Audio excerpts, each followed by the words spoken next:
When the free world stood on the brink of darkness, one defiant voice refused to surrender. He rallied a nation with nothing but words and helped defeat the most evil regime in history. But his story is far from simple. Winston Churchill, to many, the greatest Briton who ever lived, the man who saved democracy. To others, an old imperialist whose policies helped starve millions. Hero and villain lived inside the same man. Democracy in the grand halls of Blenheim Palace. His father was a famous politician, his mother an American beauty, yet his childhood was strangely lonely and cold. He was a poor, rebellious student, often at the bottom of his class. His father thought him a failure. Desperate to prove himself, young Winston chose the path of the soldier and the adventurer. As a young cavalry officer and war reporter, he hunted glory across the empire, from India to Sudan to South Africa. Captured in the Boer War, he made a daring escape that turned him into a national celebrity overnight. Fame carried him into Parliament while still in his 20s. Ambitious and brilliant, he rose fast, switching parties, making enemies, and climbing toward the very top. By 1911, he ran the mighty Royal Navy. Then came his first great catastrophe. In 1915, Churchill championed a bold invasion at Gallipoli in the Ottoman Empire. It became a bloodbath. Hundreds of thousands were killed or wounded for nothing. The failure nearly destroyed his career. Disgraced, he resigned and went to fight in the trenches himself. For years, his career stumbled through the political wilderness. Many wrote him off as a has-been, a man of the past. They could not have been more wrong. Through the 1930s, as most of Europe looked away, Churchill sounded the alarm. He warned again and again that Adolf Hitler and Nazi Germany were an existential threat. He was mocked as a warmonger. He was right. When Britain's leaders tried to appease Hitler, handing him piece after piece of Europe, Churchill raged against it. Peace bought with surrender, he warned, would end in war anyway. Within a year, the world was in flames. In May 1940, as Hitler's armies smashed through Europe, Britain turned in desperation to the one man who had seen it coming. At 65, Winston Churchill became Prime Minister. He later said he felt as if he was walking with destiny. The situation was almost hopeless. France was falling. The British army was trapped at Dunkirk, its back to the sea. In a miraculous rescue, a fleet of little ships plucked hundreds of thousands of soldiers off the beaches. And then Churchill spoke. "We shall fight on the beaches," he thundered. "We shall never surrender." His words became weapons. With Britain standing utterly alone against Hitler, he gave a frightened nation the courage to fight on.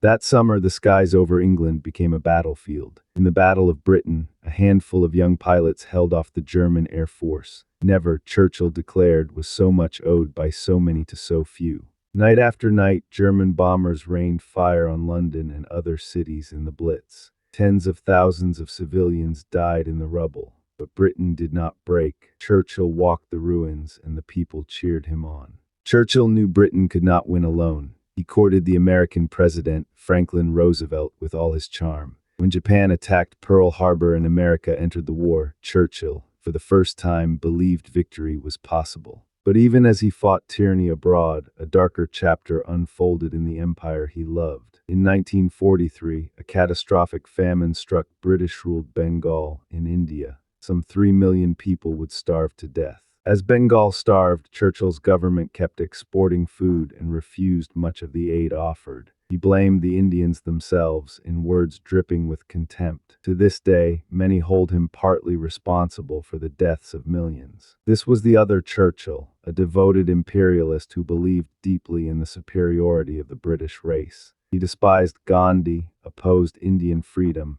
and held views on race that were harsh even for his own time. Still, the war had to be won. In 1944, the Allies stormed the beaches of Normandy on D-Day, the greatest invasion in history. Slowly, from east and west, the Nazi Empire was crushed between the Allied armies. At Yalta, Churchill sat with Roosevelt and Stalin to shape the post-war world. But Britain was now the weakest of the three giants, and Churchill watched, uneasy, as Stalin's shadow fell across half of Europe. In May 1945, Nazi Germany finally surrendered. Churchill stood before ecstatic crowds as the architect of victory. It was the summit of his life. This surely was his finest hour and Britain's. And then, just weeks later, the British people voted him out of office. Exhausted by war, they wanted a new future, not the old warrior. The man who had saved the nation was, almost overnight, cast aside. Out of power, he issued another warning. An iron curtain, he declared, has descended across Europe. Once more the world thought him too gloomy. Once more the Cold War proved him right.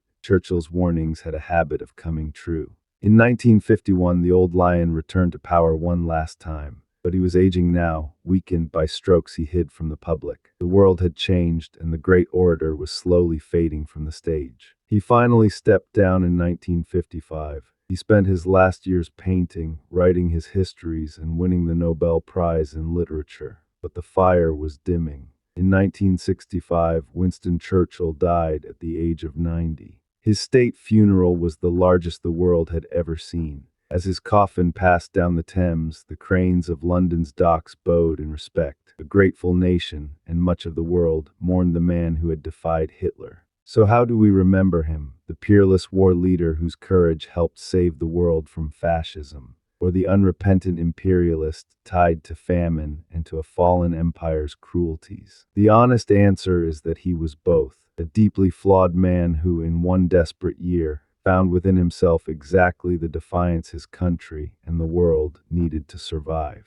Winston Churchill remains one of history's most towering and most contradictory figures. A hero and an imperialist, a savior and a sinner. Where the truth finally rests is left to history and to you.